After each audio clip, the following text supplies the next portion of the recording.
Hey, what's up, guys? Tony here, and this is Week 11 of the NFL, and Week 11 of my Scott McLean's Be an NFL Superstar. And so here we are. We are in Chicago playing against Jay Cutler's Bears. Actually, it's John's Bears too. So best of luck, John. I really hope that my San Diego Chargers come out on top. I'll just be honest. There is for you sports fans, especially football fans out there, you understand that there is no love loss between Jay Cutler and Philip Rivers. When Cutler was in Denver, huge rivalry between the two quarterbacks, and I really, really hope that presents itself today when the Chargers play the Bears, because we need, and Philip Rivers needs some sort of fire under his ass, because it's been a terrible season. I think he leads the league in interceptions right now, I'm pretty sure. Just horrible, and I'm surprised we have the record that we do. Our defense has stepped it up, and it's just been a tough season for us Charger fans. So anyways, guys, let's do a little weekly predictions. I didn't do any last week, obviously you guys know, because I did the dual commentary with Lord Display, which turned into a two-piecer, and so yeah, I didn't do. We should have set time aside to do some predictions, but we did not. So I want to do them right now. Unfortunately, Denver and the Jets already played each other, and I would have picked the Jets. So I'm going to mark myself down for a loss, because I don't think that Tebow's all that great. So that's already a loss for me. So I'm already 0-1 going into Sunday. So let's get started. Okay, we got Cincinnati and Baltimore. Oh, and by the way, some of these are really freaking hard. I don't know if you've ever tried to do predictions week in and week out, but this week is pretty hard because we've got teams like Baltimore playing Cincinnati. And normally I would say Baltimore any damn day, but Cincinnati's been playing pretty good, and Baltimore's been playing, they lost to those Seahawks last week, so you're just kind of like, oh man, this is weird. What's going on with this season? So, okay, I'll be honest. My historic gut says Baltimore. But the way that the Bengals have been playing, I'm going to say Cincinnati. So I'm going to go with Cincinnati. If Baltimore steps up and wins, I'll be honest, I won't be surprised. But I'm going to go with Cincinnati against my gut. Just sort of go with my head here. Jacksonville and Cleveland, I'm going to go with Jacksonville. What was it? Jacksonville's the rookie starting quarterback. I don't know, dude with the long hair. He kind of looks like Charlie Whitehurst, but blonde. I saw some highlights. I didn't really pay attention. They're all the way out in Jacksonville, so I can't really keep up with them. So anyways, Carolina and Detroit. I'm going to go with Detroit. Tampa Bay and Green Bay. Oh, that's kind of a no-brainer. Let's go with Green Bay. Wouldn't that be funny? I was like, that's no-brainer, Tampa Bay. However, there is going to be a team that upsets Green Bay this season, and it more than likely is going to be a team that you'll never, ever expect. And I don't know. Since they're undefeated right now, who do you think is going to be that team that's going to upset Green Bay? Or do you think they're going to go undefeated? For all you cheeseheads out there, I know you guys are already thinking like, oh yeah, he's totally undefeated the whole damn season. Let's see here. Buffalo and Miami. Buffalo. Here's a tough one for me to swallow. Oakland and Minnesota. I'm going to pick Oakland over Minnesota. That is a game that Oakland needs to lose for my... Watch this. Bonk. Right off the top of his head. I laughed my ass off when that happened, so much so that I had to watch the replay. And check this out. Snap the ball. He knows the pass is going to be coming his way. Doop. Right in the back of the helmet. And he's all upset. He's like, oh, man, can't believe I didn't catch it. I'm like, you didn't even look, man. I hit you right in the head. Anyways, with Denver winning, San Diego is now proud... Okay, I guess proud, if we can be proud, holder of third place. Oakland needs to lose bad because Denver won for us to stay within the hunt. And actually, we need to win. Today is that make or break day for the Chargers. If we lose today and we fall to 4-6 on the season, there's no climbing out of this. This is not going to be from, let's see here, week 11, so 12 through 16. Yeah, it's not going to be a winning season. Let's see here. Dallas and Washington. I'm going to pick the Cowboys. Although it's crazy because they should be playing each other on Thursday, not today. So, what the... Arizona and San Francisco. Of course, I'm going to pick the Niners. Seattle and St. Louis. That's another one that's just sort of like, well, I could go either way. I mean, St. Louis could, play a good game. But I'm going to pick Seattle. Tennessee and Atlanta. I scratched my head for that one. I'm going to go with Atlanta. San Diego, Chicago. I'm picking San Diego. I don't really want to. I kind of do, but I kind of don't. But because it's like beating a dead horse week in and week out, and that's why, like, I don't know, after a game, I hate listening to the after game report, especially when we lose, because it's the same thing over and over and over and over again, you know. And we've lost 4 weeks in a row now, going into hopefully not a 5th week in a row. Hopefully I think it's Soldier Field. We were just talking about stadium names in that baseball video I did a couple days ago.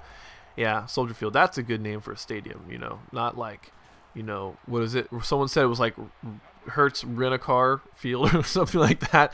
You know, like, yeah, that does not inspire, you know, a winning spirit. Okay, so anyways, wow, we get distracted. Philadelphia and the Giants. I'm gonna pick the Giants over the Eagles, the Dream Team, and Kansas City, New England. New England, of course. If I remember correctly, and it's been over a week now since I really was thinking about this. Kansas City's quarterback Matt Castle, I think he went down with an injury. Also, the Texans quarterback Schaub. Oh my god. I went looking this stuff up like 3 days ago. I'm like, oh, do that commentary, you know? And then I totally forgot. No, but here's something that I actually wanted to talk about. Matt Leinart. Probably one of the best quarterbacks ever to play college football. I think he could have won 2 Heisman trophies, but they're like, let's give one to Reggie Bush so he can give it back later on. So I think Matt Leinart is one of those guys who, it's weird because he is one of the best college quarterbacks to ever play the game, and he's never really gotten a shot in the NFL. And so everyone's just like, everyone I talk to is like, oh, he's garbage, horrible quarterback. But my argument is he's barely played 1 full season. Like, when you look at how many games he's actually started, you know, he's barely played 1 season. He had a shoulder injury 1 year. Anyways, I thought it was pretty premature of Arizona to get rid of Leinart, especially when, oh crap, now I have his head stuck. I can see his face. What's his name? I'm not doing it. I'm not going to do the ABC game or whatever. But anyways, I thought it was premature for Arizona Cardinals, Arizona Cardinals, to get rid of Leinart. And I'm surprised that a team like Seattle didn't try to pick him up when they had the chance. You know, if you're going to go and play for an organization, why not play for the same, you know, coach you had in college, you know, Pete Carroll? Why not go there, you know, especially with the quarterback situation in Seattle? Like, really? That would be like Matt Leinart's wet dream. He's a better quarterback than all 3 of those guys who are playing out there, I think. Anyways, my point is that people are already going, oh my god, Matt Leinart is going to be playing. The Texans are just, their season's ruined, you know. I mean, when you lose your leader, your season's ruined anyways, you know. It's very hard unless you've got a stellar backup quarterback.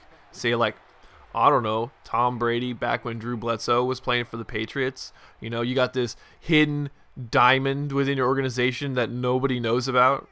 Yeah, so unless you're that situation, lucky for you Patriots that Tom Brady got hurt in the first place. I mean, Drew Bledsoe got hurt in the first place. Anyways, so when you lose your quarterback, when you lose your leader, your season's pretty much done. But maybe, I'm pulling for the guy. I don't know why I'm pulling for the guy. Maybe because he's kind of been screwed by the NFL. But I want him to have a good season. I want him to, like, show that he could start. I mean, you know, I think what it is that when you're that good of an athlete and you never really get your shot to play on a professional level, I feel as if, like, he's had his career, like, taken away from him, you know? All the other guys who were drafted in that same draft class had their shots. You know, like Reggie Bush, of course, Lindale White, who played. I don't know if he's probably still playing, but I don't know if he's still starting. Lindale White was having a pretty damn good season. I think it was the first 2 seasons he was in the NFL, and Reggie Bush was just kind of like, oh, that guy. Actually, Reggie Bush is still, that guy.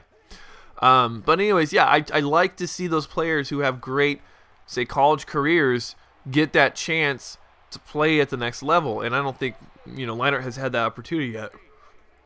Excuse my yawn.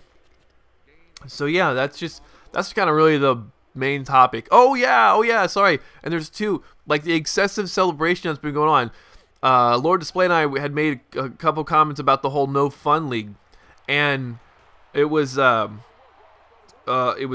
believe it was Buffalo. Anyways, it was the Dallas game. I'm totally blanking on. I think it was a Buffalo tight end who caught a touchdown, and he said if he caught a touchdown, he would give it to his girlfriend or fiance. I've heard it both ways.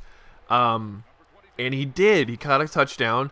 He ran the ball all the way down the sidelines, gave it to his girlfriend, who is a Dallas Cowboy cheerleader. And I saw that on the NFL's website.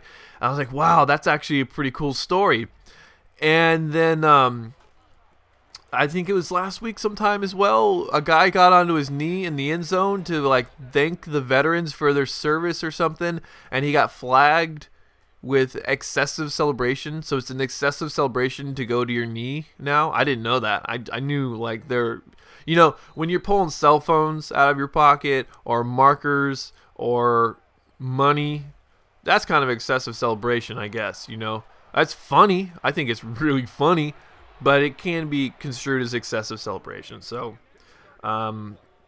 anyways, I just thought that was kind of funny that you've got the guy who's going to catch the ball. Well, he did run off the field, so I guess he's not on the field to play. So, you know, maybe that's the reason why. But the camera followed him all the way down. It was funny. You could hear the commentators just like, where's the fire, you know? And this guy's running all the way down the field. He runs all the way down, all 100 yards.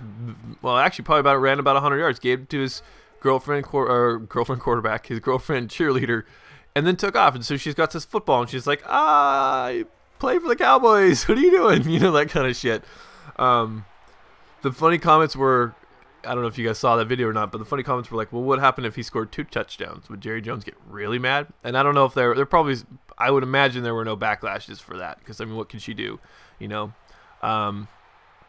Anyways, yeah, I thought that was kind of cool. And then the whole excessive celebration thing, you know, the no fun league strikes again. I can't believe it, but look at that. Okay, so we take down the Bears 38-10, and in an effort to make these videos a little longer for some weird ass reason, I'm not entirely sure, I decided to show a lot of these like cut scenes and instant replays that are put together because, well, they can do it better than I can.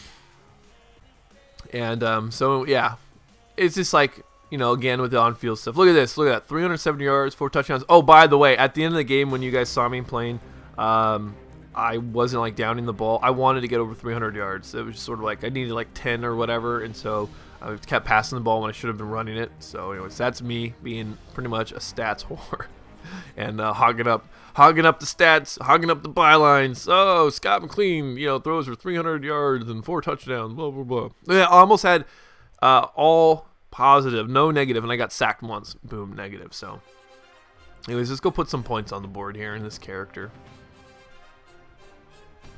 Oh, it's taking way too long. Okay, there we go. What did I do? I knew I thought about this for a second. I think I do, yeah, I do acceleration up to 70. And that's one thing. I might make a bit of a scrambler here as it goes along. And then I work on, yeah, so short throw 80, and then everything else in play action, which I think is like 4 points or whatever. So anyways, guys, thanks for watching. Thanks for subscribing, and I'll talk to you later.